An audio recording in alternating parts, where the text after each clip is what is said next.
Hi guys, நான் முகேஷ். இன்னைக்கு வீடியோல யாரை பத்தி பார்க்க போறோம் அப்படின்னா ஒரு தெருல ரெண்டு சின்ன பசங்க சண்டை போடுறாங்கன்னா அங்க வர்ற ஒரு பெரிய ஆள் கேட்கிற ஒரே ஒரு கொஸ்டின் இந்த ஒரு பேரா தான் இருக்கும். அண்ட் வேர்ல்ட்ல இந்தியாவா இருக்கட்டும், இல்ல அமெரிக்காவா இருக்கட்டும், இல்ல சைனாவா இருக்கட்டும், இல்ல ஜப்பானா இருக்கட்டும், சிங்கப்பூரா இருக்கட்டும், மலேசியாவா இருக்கட்டும், எந்த நாட்டிலேயா இருந்தாலும் கேட்கிற ஒரே ஒரு பேர் நீ பெரிய ப்ரூஸ்லே அப்படிங்கிற ஒரு விஷயத்தை தான் கேட்பாங்க.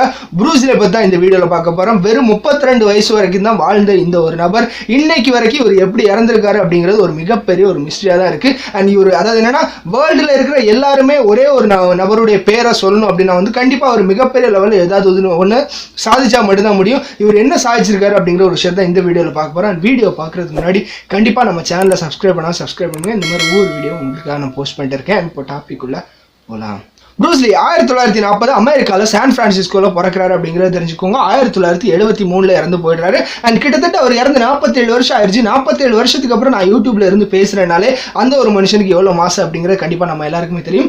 அண்ட் அந்த ஒரு இடத்துல சான் பிரான்சிஸ்கோல பிறக்கிறாரு. அதுக்கப்புறம் அவர் பிறந்த ஒரு மாசத்துக்குள்ளே ஹாங்காங் இவங்க ஃபேமிலி ஷிஃப்ட் ஆகி போயிடுறாங்க அப்படிங்கிறத தெரிஞ்சுக்கோங்க. ஹாங்காங்ல இருந்து அவருடைய படிப்பு எல்லாமே மார்ஷியல் ஆர்ட் அப்படிங்கிற விஷயமே ஆரம்பிக்குது அப்படிங்கிறத தெரிஞ்சுக்கோங்க. அவங்க அப்பா சினி இண்டஸ்ட்ரியில ஒரு ஃபைட் மாஸ்டரா இருக்கிற ஒரு காரணத்தினால சின்ன சின்ன ரோல்ஸ், அதாவது சின்ன கை குழந்தையா இருக்கிறப்ப சின்ன சின்ன ரோல்ஸ் கிட்டத்தட்ட 20 படங்கள் அவர் வந்திருக்காரு அப்படிங்கிற ஒரு விஷயம் சொல்லலாம். ஸோ 20 படங்கள் சின்ன சின்ன ரோல்ல குழந்தை நட்சத்திரமா வந்துட்டு இருந்த இவர் மார்ஷியல் ஆர்ட் அப்படிங்கிற ஒரு விஷயத்துல அவருக்கு ரொம்ப இன்ட்ரெஸ்ட் வருது. அண்ட் ஸ்டடி அப்படிங்கிற ஒரு விஷயத்துல ரொம்ப இன்ட்ரெஸ்ட் கிடையாது. என்னன்னா படிப்பு அப்படிங்கிற ஒரு விஷயம் என்ன மாற்ற போறதுல, அதாவது சின்ன வயசுல இருந்தே எனக்கு என்ன தோணுதோ அதை மட்டும் தான் நான் செய்வேன் அப்படின்னு எப்ப பார்த்தாலும் ஏதாவது ரூல்ஸோட சுத்துற ஒரு பையன் அப்படிங்கிறத தெரிஞ்சுக்குவோம். ஒல்லியா இருக்கிற ஒரு பையன்.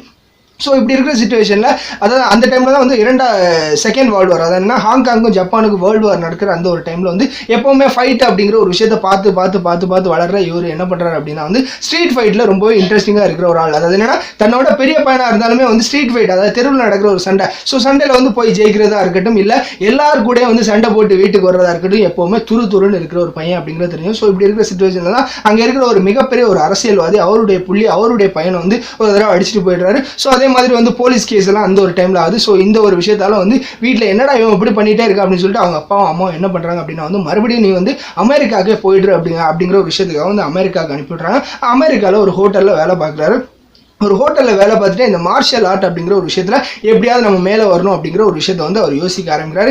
இப்படி இருக்கிற சுச்சுவேஷனில் என்ன ஆகுது அப்படின்னா கருப்பினத்தவர் வெள்ளையினத்தவர் இந்த ஒரு பாகுபாடு இப்போ வரைக்கும் இருந்துட்டு இருக்கு ஜார்ஜ் ஃப்ளாய்ட் சம்பவத்தில். ஸோ இதே மாதிரி ஒரு ப்ராப்ளம் அங்கே, அதாவது என்னன்னா நீ அவர் ஆசியாக்காரன் நீ இங்கே பெரிய ஆள் ஆகக்கூடாது அப்படிங்கிற ஒரு விஷயத்துக்காக உன்னை நான் வெறுக்க தான் செய்வேன் அப்படிங்கிற ஒரு விஷயத்தை அவர் மைண்டில், அதாவது என்னன்னா எப்போவுமே ரூல்ஸ் பேசுகிற ஒருத்தர் அவர் வெறுத்தாங்க அப்படின்னா அவர் யோசிக்கிற ஒரு விஷயம் என்ன அப்படின்னா அவங்க மேலே இருக்கிற கோபத்தை எல்லாத்துலேயுமே மார்ஷியல் ஆர்ட்ல ஒரு காட்டுறாரு அப்படிங்கிற ஒரு விஷயம் தெரிஞ்சுக்கோங்க.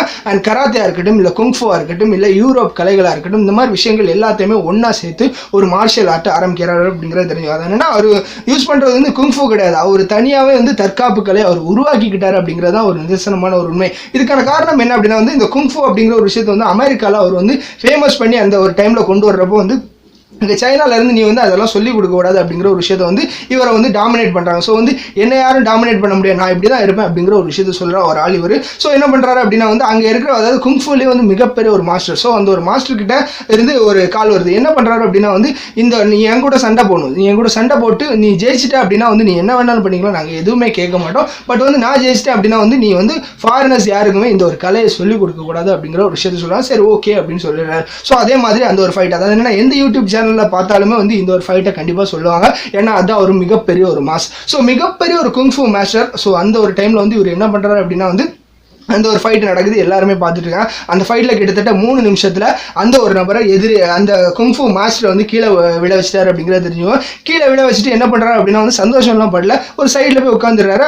அவருடைய மனைவி, அதாவது 1964 கிட்டத்தட்ட தன்னுடைய 24வது வயசுல அமெரிக்காவில் இருக்கிற ஒரு வெள்ளை இனத்தை ஒரு பெண்ணை லவ் பண்ணி கல்யாணம் பண்ணிக்கிட்டாரு அப்படிங்கிற ஒரு விஷயம் தெரிஞ்சுக்கோங்க. மிகப்பெரிய ஒரு எதிர்ப்பெல்லாம் தாண்டி கல்யாணம் பண்ணிக்கிறாரு. ஸோ அந்த ஒரு பெண் என்ன கேட்குறாங்க அப்படின்னா ஏன் டல்லா இருக்கீங்க அப்படிங்கிற ஒரு விஷயத்தை கேட்குறாங்க. ஜெயிச்சாச்சுல எதுக்கு டல்லா இருக்கீங்க, அதாவது இந்த ஒரு மனுஷன் அடிக்க எனக்கு ஒரு 3 நிமிஷம் ஆயிடுச்சு. ஸோ இந்த 3 நிமிஷம் அப்படிங்கிறது ரொம்பவே அதிகமான ஒரு நேரம். ஸோ இவ்வளோ நேரம் எடுத்துக்க கூட. ஸோ இந்த ஒரு விஷயத்தில், அதாவது என்னன்னா குங்ஃபு அப்படிங்கிற ஒரு விஷயத்தில் நான் இருந்தேன் அப்படின்னா அந்த ஒரு வட்டத்துக்குள்ளே தான் என்னால் போக முடியும். பட் அதை தாண்டி போகணும். தற்காப்பு கலை அப்படிங்கிற ஒரு விஷயம் அந்த ஒரு இடத்துல எந்த ஒரு நபர் இருக்காங்களோ, பெருசாக இருக்காங்களோ, சின்னதாக இருக்காங்களோ, அவங்களுடைய பலம் என்ன, பலவீனம் என்ன அப்படிங்கிற ஃபுல் டீட்டெயிலும் தெரிஞ்சுட்டு அந்த ஒரு இடத்துல அந்த இடத்துக்கு தகுந்தாப்புல சண்டை போடுறது தான் தற்காப்பு கலை அப்படிங்கிற ஒரு விஷயம். ஸோ இந்த ஒரு வட்டத்துக்குள்ளே என்ன வைக்கக்கூடாது அப்படிங்கிற ஒரு விஷயத்துக்காக தான் உடம்பு உணவு வந்து மறுபடியும் மெருகேற்றுறாரு அப்படிங்கிறத தெரிஞ்சுக்கோங்க. அதனால இன்னைக்கு வரைக்கும் ப்ரூஸ்லியை பற்றி நீங்கள் எடுத்துக்கிட்டீங்க அப்படின்னா வந்து கத்தி எடுத்து கீறினா கூட அவர் பாடியில் வந்து கீறல் விழாது அப்படிங்கிற ஒரு விஷயம் சொல்லுவாங்க. ஸோ அந்த அளவுக்கு மிகப்பெரிய லெவலில் அவருடைய பாடி ஆக்குறாரு அப்படிங்கிறத தெரிஞ்சுக்கோங்க.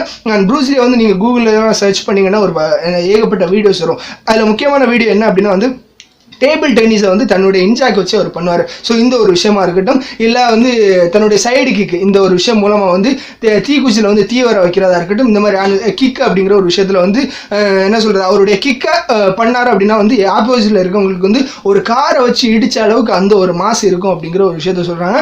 அண்ட் வந்து கிட்டத்தட்ட ஒரு செகண்டில் வந்து 10 பஞ்ச் பண்ணுற அளவுக்கு அவருடைய ஸ்பீடு இருக்கும் அப்படிங்கிறத சொல்கிறாங்க. அண்ட் வந்து அவருடைய மூவிஸாக இருக்கட்டும், அவருடைய மூவிஸில் வந்து அவர் ஸ்பீடாக பண்ணுற ஒரு விஷயத்தை வந்து டிவியில் கூட ஸ்லோ பண்ணி காட்டுற ஒரு நிலைக்கு வந்து அவருடைய ஸ்பீட் இருக்கும் அப்படிங்கிற ஒரு விஷயத்தை சொல்றாங்க. அண்ட் முக்கியமா 1 இன்ச் பஞ்ச். ஸோ இந்த 1 இன்ச் பஞ்சில் வந்து இவர் ஒரு மிகப்பெரிய ஒரு ஆள். அதாவது 1 இன்ச்னா இவ்வளவுதான் இருக்கும். ஸோ இந்த 1 இன்ச்சில் வந்து ஒருத்தர் வந்து அடிக்கிறப்ப வந்து அவர் 5 மீட்டர் பேக்ல போயிடுவார் அப்படிங்கிற ஒரு விஷயத்தை சொல்றாங்க. ஸோ அந்த அளவுக்கு இவருடைய பவர் வந்து இன்க்ரீஸ் ஆகுது. ஸோ அமெரிக்காவில் இந்த ஒரு வட்டாரம் வந்து மிகப்பெரிய லெவலில் தெரிய ஆரம்பிக்குது. அண்ட் வந்து ஒரு ஃபங்க்ஷனுக்கு இவர் போறாரு. ஸோ அந்த ஒரு ஃபங்க்ஷனில் வந்து இவர் வந்து கெஸ்ட் ஆர்டர் நியமிக்கிறப்ப இவர் என்ன பண்றாரு அப்படின்னா வந்து அந்த கூட்டத்தில் ஒரு நபரை வந்து கூப்பிடுறாரு. ஸோ மிகப்பெரிய வாட்ட சாட்டமா இருக்கிற ஒரு நபர். அண்ட் வந்து இவர் ஒல்லியா இருக்கிறார். ஸோ வந்து அவரு நேரம் வந்துடுறாரு. வந்தோடனே அவர் உடனே ஒரு அடியிலே வந்து கீழே தள்ளிடுறாரு. ஸோ இந்த ஒரு விஷயம் வந்து அமெரிக்கா ஃபுல்லாகவே தெரிய ஆரம்பிக்குது. அண்ட் வந்து மூவிஸ் அப்படிங்கிற ஒரு விஷயத்தில் மறுபடியும் அவருடைய இன்ட்ரெஸ்ட் வர ஆரம்பிக்குது. ஸோ வந்து ஏகப்பட்ட மூவிஸ்ல எல்லாம் நடிக்க ஆரம்பிக்க ஹாங்காங்ல நடிக்கிறாரு அப்படிங்கிறத தெரிஞ்சுக்கும். ஸோ இப்படி இருக்கு. அதாவது என்னன்னா ஹாலிவுட்ல நடிக்கலாமா அப்படிங்கிற ஒவ்வொரு டைமும் வர்றப்போ வந்து அவருடைய அந்த ஒரு வேறுபாடு அப்படிங்கிற ஒரு விஷயம் வந்து அந்த இடத்துல முட்டுக்கட்டு போட்டு அவர் காரணத்தினால வந்து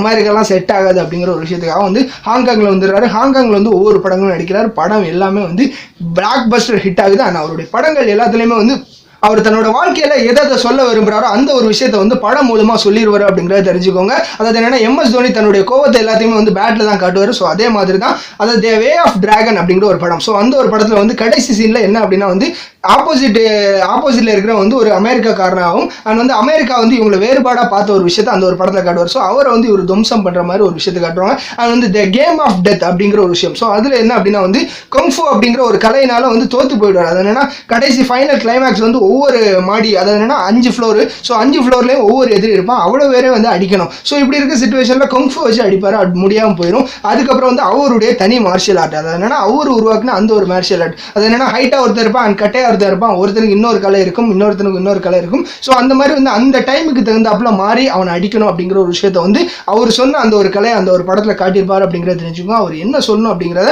இந்த படம் மூலமே காட்டிடுவார் அப்படிங்கிற ஒரு விஷயத்தை தெரிஞ்சுக்கோங்க. இப்படி அவருடைய வாழ்க்கை ஒவ்வொரு தடைகளையும் தாண்டி, அதாவது என்னன்னா எந்த ஒரு தடை வந்தாலும் அது தனக்கு தகுந்தாப்புல தன்னுடைய நிலைப்பாட மாறாம இவர் போன ஒரு காரணத்தினால வந்து ஒரு பக்கம் சக்சஸ்ஃபுல் அப்படிங்கிற ஒரு இடத்துக்கு போய்கிட்டே இருக்கிறப்போ இன்னொரு பக்கம் வந்து ஏகப்பட்ட எதிரிகளை சம்பாதிக்கிறாரு அப்படிங்கிற ஒரு விஷயம் தெரிஞ்சுக்கோங்க. எதிரிகள் எதுக்காக அப்படின்னா வந்து என்டர் தி டிராகன் அப்படிங்கிற ஒரு படத்துக்காக அமெரிக்காவில் வந்து புக் ஆகுறாரு. ஸோ அந்த ஒரு டைம்ல வந்து இங்க இருக்கிற ஹாங்காங்ல இருக்கிற ப்ரொடியூசர் எல்லாருமே வந்து அங்க போயிட்டானே அப்படிங்கிற ஒரு விஷயத்துக்கு ஒரு எதிரியாட்டு மாறுறாங்க.